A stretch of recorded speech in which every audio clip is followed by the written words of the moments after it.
तो दोस्तों आज हो गया 30 जनवरी 2022। बिहार समेत देश दुनिया की बड़ी होता समाचार लिखे हैं सिर्फ आपके। चलिए फटाफट खबर शुरू करते हैं। उससे पहले चैनल को अब तक सब्सक्राइब ना किया हो तो फटाफट चैनल को सब्सक्राइब कर दें, लाइक कर दें, शेयर कर दें ताकि इसी तरह खबर आप हर रोज देख सके। चलिए शुरू करते हैं आज की पहली बड़ी खबर। यूपी विधानसभा चुनाव को लेकर मुख्यमंत्री योगी आदित्यनाथ शनिवार की रोज फुल फॉर्म में नजर आए। समाजवादी पार्टी प्रमुख अखिलेश यादव से लेकर सपा प्रत्याशियों पर योगी ने करारे हमले किए हैं। नए बयान में योगी आदित्यनाथ ने किराना से सपा प्रत्याशी नाहिद हसन के बयान पर तीखे शब्दों में जवाब दिया है। उन्होंने कहा कि वो धमकी दे रहा है, यानी गर्मी अभी शांत नहीं हुई है, मार्च के बाद गर्मी शांत हो जाएगी। केंद्रीय गृह मंत्री अमित शाह ने शनिवार को वादा किया है कि अगर उत्तर प्रदेश में भाजपा की सरकार दोबारा सत्ता में आती है तो गन्ने के भुगतान में देरी पर किसानों को ब्याज का भुगतान किया जाएगा। आपको बता दें कि सहारनपुर में मतदाताओं को संबोधित करते हुए भाजपा के वरिष्ठ नेता अमित शाह ने कहा कि कुछ किसानों ने मुझसे कहा कि गन्ने के भुगतान में देरी हो रही है, देरी के लिए उस मिल से वसूली की जाएगी और किसानों को गन्ने का भुगतान ब्याज सहित किया जाएगा। आपको बता दें कि अमित शाह ने किसानों के मुद्दे पर समाजवादी पार्टी के प्रमुख अखिलेश यादव पर भी निशाना साधते हुए कहा कि राज्य में 42 चीनी मिलें हैं, जिनमें से 21 मिलों को सपा और बहुजन समाजवादी पार्टी ने बंद कर दी है। पंजाब विधानसभा चुनाव को लेकर कांग्रेस और आम आदमी पार्टी में सीधी टक्कर देखने को मिल रही है। शनिवार को आम आदमी पार्टी के प्रमुख अरविंद केजरीवाल ने कहा है कि धर्मांतरण के खिलाफ कानून बनाया जाना चाहिए, लेकिन ऐसे कानूनों के दुरुपयोग से किसी को गलत तरीके से परेशान नहीं किया जाना चाहिए। क्या बढ़ जाएगी अब राहुल गांधी की मुश्किलें? कोर्ट ने कहा है कि मानहानि के मुकदमे की सुनवाई हर रोज होगी। जी आपको बता दें कि पूर्व कांग्रेस के अध्यक्ष और सांसद राहुल गांधी के खिलाफ मानहानि के मामले की सुनवाई अब हर रोज होगी। दरअसल आपको बता दें कि महाराष्ट्र में थाने जिले की एक अदालत ने शनिवार को ये जानकारी दी है।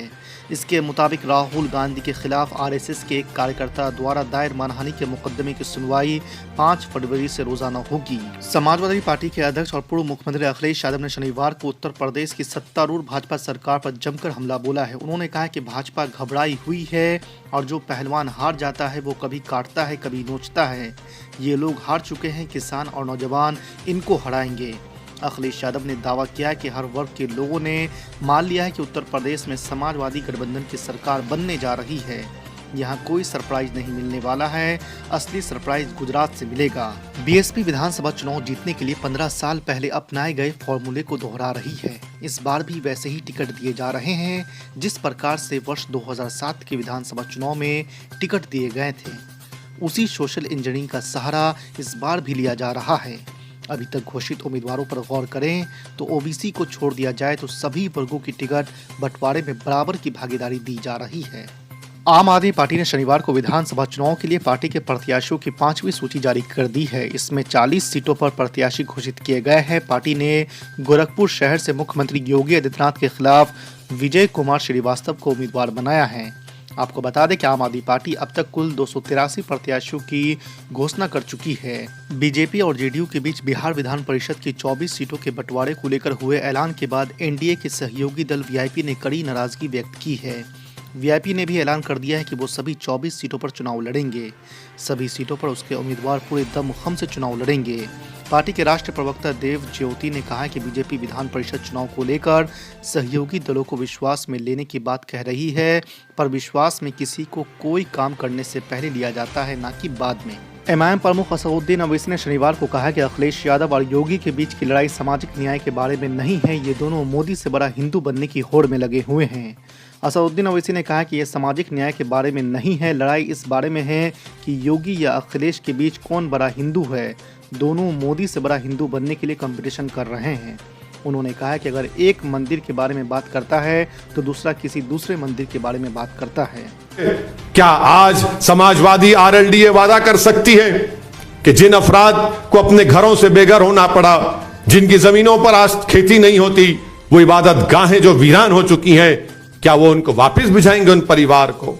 समाजवादी की सरकार थी, चार्जशीट नहीं डाली गई, केसेस नहीं डाले गए। मेरे अजीज दोस्तों और बुजुर्गों, इनको पहचानिए आप। ये असली चेहरे हैं जो आपको कभी डराते हैं और कभी डरा कर वोट तो हासिल कर लेते, मगर उसके बाद नतीजा ये निकलता कि राज इनका खानदान करता है, इनका परिवार करता है, इनके मानने वाले करते हैं, इनके बिरादरी के लोगों की अच्छे से अच्छी पोस्टिंग होती। ना ये भागीदारी है, ना ये हिस्सेदारी है।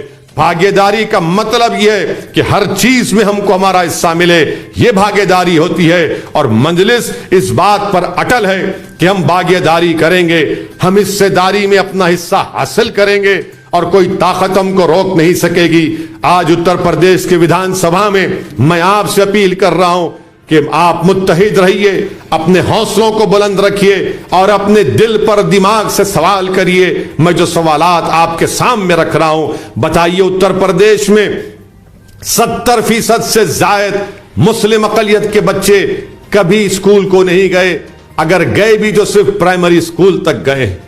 70% 15 साल के बच्चे। आप बताइए कौन जिम्मेदार है इसका?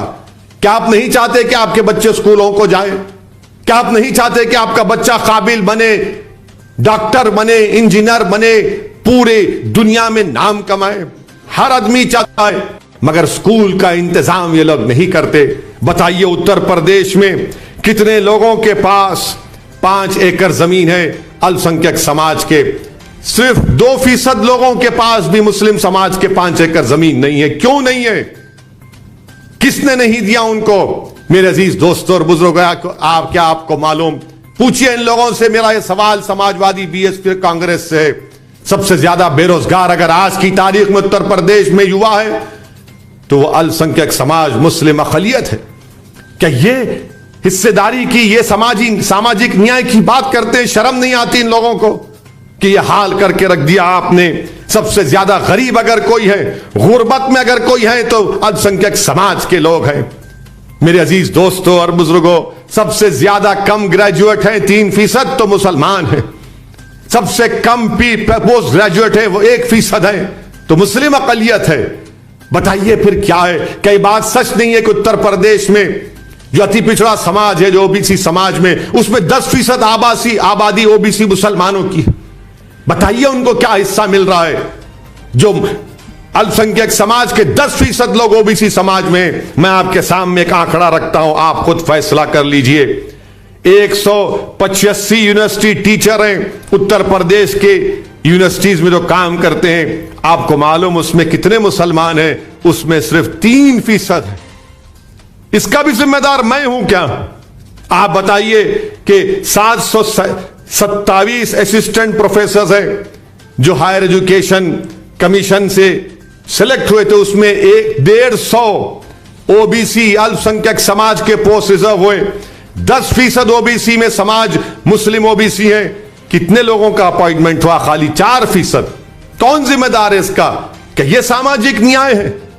आप खुद सोचिए और फैसला करिए। मेरे अजीज दोस्तों और बुजुर्गों, हम जानते हैं कि हमारे कुरैश बिरादरी के लोग हैं जो गोश्त का कारोबार करते हैं, मगर ये योगी सरकार ने तमाम के तमाम गोश्त के कारोबार को बैन करके रख दिया।